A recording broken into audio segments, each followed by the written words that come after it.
maxaa looga jeedaa inaad noqoto qof samir leh? Samirku ma inaad wax sugto oo aanad waxba samaynba intay wax ku hagaagayaan? Samirku sidoo kale ma inaad u dulqaadato uun dareennada xun ee aad dareento oo aanad waxba ka qabanba? dadka badankoodu waxay si qaldan u fahmeen samirka, waxayna u aamineen in samirka iyo sugistu ay isku mid yihiin. waxay u maleeyaan in samirku uu yahay inay iska fadhiyaan iyagoon waxba ka qabanayn dhibaatooyinkooga. dadka qaar ayaa sidoo kale u maleeya inay samraan ay tahay inay sariirahooga iska jiifaan iyagoo ka cabanaya caawimaad la'aan amaba lacag la'aan. haddii adiga laftarkaaga ay tani tahay fikradaad ka aaminsanayd samirka, ku eedayn maayo, sababtoo ah sidani waa sida dadka badankoodu ay aaminsan yihiin. si kastaba ha ahaatee, maadaama aad ka mid tahay daawadayaasha wax ka bara channel, ma tihid sida dadka badankooda oo kale. xataa haddii aad marka hore sida dadkaas oo kale ahaydna, markaad daawato muuqaalkan dadkaasi oo kale noqon maysid. haddaba waa maxay samirku? samirku waa inaad kaantaroosho dareennadaada, sidoo kalena aad kaantaroosho damacaaga xooggan marka aad u dagaalamayso waxa aad rabto. tusaale ahaan, qofka shaqo raadiska ah, samirku uma aha inuu dareemo busaarad, lacag la'aan iyo caawimo la'aan marka wax badan la diido ama shaqooyin badan uu ku guuldarraysto, balse samirku wuxuu u yahay inuu subax kasta hore u tooso, isla markaana uu booqdo shirkad kasta oo uu yaqaano ilaa uu shaqo ka helayo.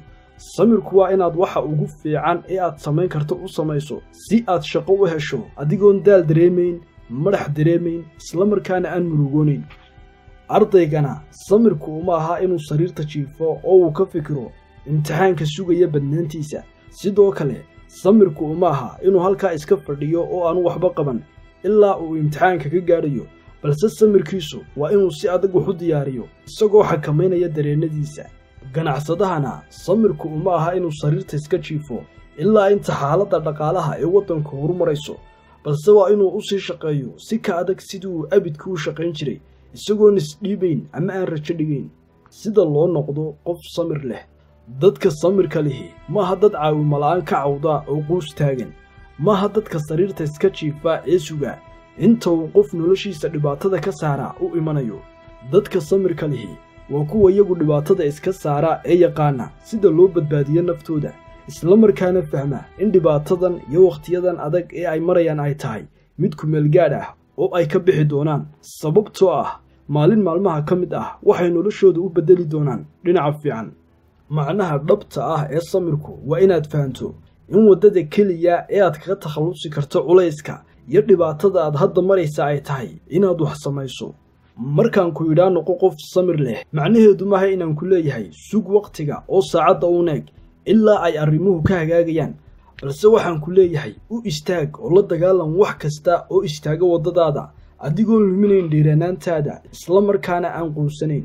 noloshu way adag tahay, waxayna leedahay wakhtiyo aad u adag oo ku dareensiin karaa dareenno aad u xun oo aad ka xumaan karto. haddii aanad samir lahaynna, wakhtiyadani waxay kuugu muuqan doonaan sidii cadaab oo kale.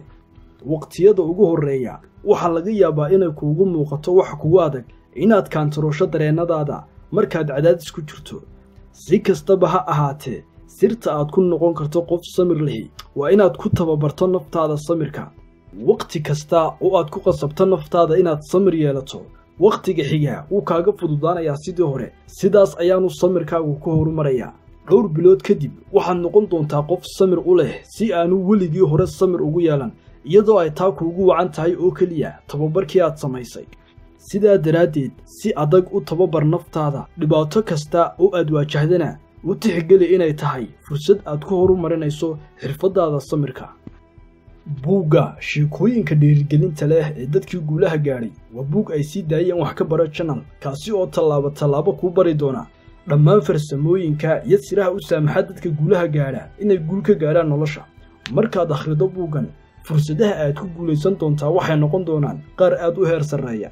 si aad u ogaato sida aad ku helayso iyo sida uu kugu soo gaadhayaba, booqo linkigan ama sidoo kale ka eeg descriptionka hoose ee fiidiyogan.